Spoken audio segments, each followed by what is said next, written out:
Good morning, student. My name is Miss Manisha Borkar, Department of Fishery Science, NES Science College, Nanded. Now, today's we are going to start the paper number 2nd, that is type study of Valaguatu. It is commonly called as a freshwater shark. Now, today's we are going to start the unit number 2nd. The first topic is coelom and alimentary canal. Okay, now coelom means coelom, it is a cavity, spacious cavity which is present in a fish body. Okay, and as you know that the alimentary canal, okay, which is a alimentary canal which is a the digestive system of the fish, okay, which is the coelom and alimentary canal which is connected to each other. Okay, now one by one we are seeing coelom, what is meant by the coelom and the alimentary canal. Okay, firstly we are seeing that the coelom, what is coelom?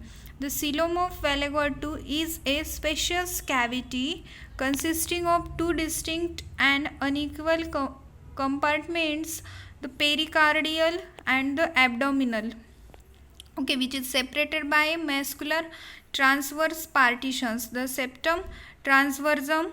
There is no connection between the two cavities as in a scoliodon. Okay, this is a coelom, is a very spacious cavity which is present in a two distinct and unequal compartments of the pericardial as well as the abdominal. Okay, now there is no connection between the two cavities as in a scoliodon. Okay, the pericardial cavity is quite small in a size and more or less triangular in a outline. It is protected dorsally by branchial bones, by muscles and skin, ventrally and by coracoid bone of the pectoral girdle. Posteriorly, the cavity has an outer peritoneal and inner pericardial membrane which enclose the heart.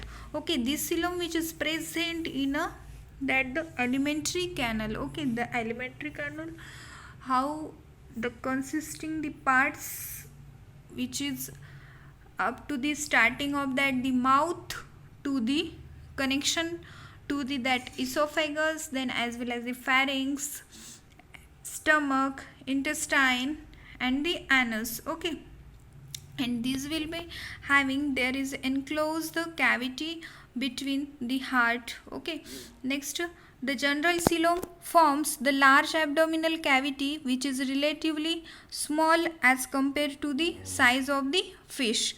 It is a continuous cavity without any partition and lodges all the visceral organs. The abdominal cavity is lined by a peritoneal covering and does not open to the outside through the abdominal pores like other teleost. Okay, next the alimentary canal. Okay, this coelom which is present in that the alimentary canal. Okay, these alimentary canals consist of the mouth, buccopharynx, esophagus, stomach, intestine and rectum. Okay, the various regions of alimentary canal have a different kinds of mucous linings distinguishing them from each other. Okay, these various linings, mucous linings are present in the alimentary canal which is distinguishing these parts of the mouth, buccopharynx, esophagus, stomach, intestine and the rectum. As we start before the alimentary canal, as we all knows that what is the digestion, okay, in animals as well as in that the fishes. Okay, all vertebrates having consisting the same digestive system. Okay, we knows what is mean by the digestion, we are seen in a 12th. Okay, this first is a mouth. The mouth of Valaguatu is a terminal cyricentric opening at the anterior end of the body bounded by a short upper and a slightly longer lower jaw. Okay, this mouth of Valaguatu is a terminal and cyricentric opening, means the opening of the mouth in center. Okay, up to this mouth there are a lower jaw and upper jaw is present. As you knows that the Valaguatu is a predatory fish and the they are consisting of ganthostomates. Okay, there is a jaws are present in their mouth. Next is a buccopharyngeal cavity. Okay, the mouth is followed by a spacious buccal cavity which is bounded dorsally by the base of the cranium, laterally by a branchial arches, and ventrally by the median urophageal bones. There is a never protoceval tongue, but the mucosal thickening is present on the anterior part of the floor of the buccal cavity, may represent a tongue-like structure. Okay, in buccopharyngeal cavity which is present the opening of the mouth. Okay, and this buccal cavity having a no prostoceval tongue is present here. Okay, tongue is absent. In absence of that tongue, there is a mucosal thickening present in the mouth, and there is a floor of the buccal cavity may represent as a tongue like structure. Okay, the buccal cavity has several types of the teeth on the upper and lower jaws. Okay, in that upper and lower jaws there are teeth are present here. The teeth are homodont, all alike, polyphodont, one out teeth are replaced, and cardiform. These are the teeth present in that the fishes. The teeth of the upper jaw face those of the lower jaw. Each teeth has a broad base and a narrow pointed slightly curved anterior end. All the teeth except horny pad teeth and are located in depressions and fixed by a fibrous ligament. Okay, now this is the internal viscera of a male valago. Okay, this diagram is a male valago. Here there are various structures are present in the fish body. Okay, we are one by one start. There is in a upper side heart is present, then there is a stomach, the part of that the stomach, that is the duodenum, and the intestine. There is air bladder is present here to the connection between the esophagus. Now this in that the reproductive system, there is testis, vas deferens, rectum, as well as the pelvic fin is present here. Then here's the liver is present, gallbladder, then pectoral fins, gastric artery, posterior kidney, then the urinary bladder, anus, and pseudocopulatory papillae is present here. Okay, this is that the structure of that the internal viscera of the male fish. Okay, this is the arrangement of teeth in the buccal cavity is as follows. Okay, as you knows that in buccal cavity there is a lower jaw as well as the upper jaw is present here. Now teeth on the upper jaw and plate. Okay, in upper jaw there is maxillary teeth are present here, vermerine teeth and pharyngeal teeth are present here. The maxillary teeth, they are born on premaxillaries, are arranged in several compact rows.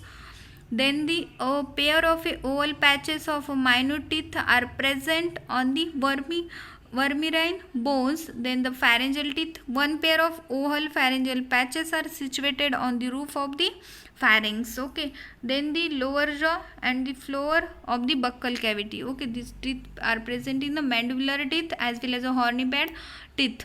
The dentaries bear the mandibular teeth, which are about 100 in number and arranged in 5 or 6 rows. Horny pad teeth, two patches of a minute teeth superficially embedded in the integument mediolaterally are present in the posterior part of the pharynx. So now this is an actual diagram of that the internal anatomy of the alimentary canal, the lower jaw, and other structure displayed on the side of the upper jaw. Okay, here's in that diagram we seen that there is a opening of that the internal viscera. Okay, here's the teeth are present here, the maxillary teeth. Then in two pairs there is a vermilion teeth are present here. This is a connection between the velar membrane. In below there is a pharynx is present here. Now these esophagus are mucosal folds of esophagus. Okay, these are mucosal folds. Also the stomach and here the gill arches are present. Then the upper side there is a mandibular teeth are present. Okay, these mandibular teeth and the horny pads, these are the lower jaws, and these verminine teeth, maxillary teeth, these are the upper jaws. Then here this is the diagram of that the internal anatomy of the fish. Okay, the pharynx, the posterior part of the buccal cavity bearing the pharyngeal teeth dorsally and the horny pad teeth ventrally forms the short pharynx. The lining of the pharynx has a few wavy and longitudinal folds. Okay, then the esophagus, as you know that the pharynx leads into a short but fairly thick tube. The esophagus, it transfers the septum transversum to enter the abdominal cavity, where it passes over the liver lobes and the pancreas. Stomach, the esophagus dilates into a true stomach. It is short pear shape, thick walled and saccular, and lies on the central side of the air bladder, slightly towards the left side of the visceral cavity. Okay, it consists of three main regions: the proximal cardiac and the mesial pyloric and the distal blind funds regions. Okay, now as you know that in the digestion process, the stomach having a most important role. Okay, then next is the intestine. The long tubular intestine originates from a pyloric end of the stomach. The intestine normally lies in a coil condition. As you seen the diagram, the coil structure is present, that is a part of that the stomach, and the stomach consisting that the intestine. The divisions of the intestine are not apparent externally, but it is divisible into a small but broad anterior part, that is the duodenum, and a long narrow posterior part of the small intestine. As you know that the intestine of the fishes or the all vertebrates having a large intestine and the small intestine. Then last one is a rectum, as you ends that the as you call as that the anus. Okay, this is the last part of that the alimentary canal or the digestive system of the Valago-Attu. The large intestine is short and cannot be distinguished from a small intestine. There is a no intestinal rectal valve. The rectum opens to the outside by an anus. The anal aperture is lined with stratified epithelium having a mucus and a giant cell. Okay, this is a rectum. Okay, this we are seeing that the what is mean by the coelom and the alimentary canal. Okay, as you know that the alimentary canal consisting that the 7 parts. Okay, up to the starting of that the mouth, then the buccal cavity or the pharynx, then esophagus, then the stomach, intestine and the rectum. Okay, these we will put up as one by one up to the starting of the mouth to the rectum. Okay, this is our unit second, that is the topic first, that is coelom and the alimentary canal. In next lecture we are seeing the various associated digestive glands.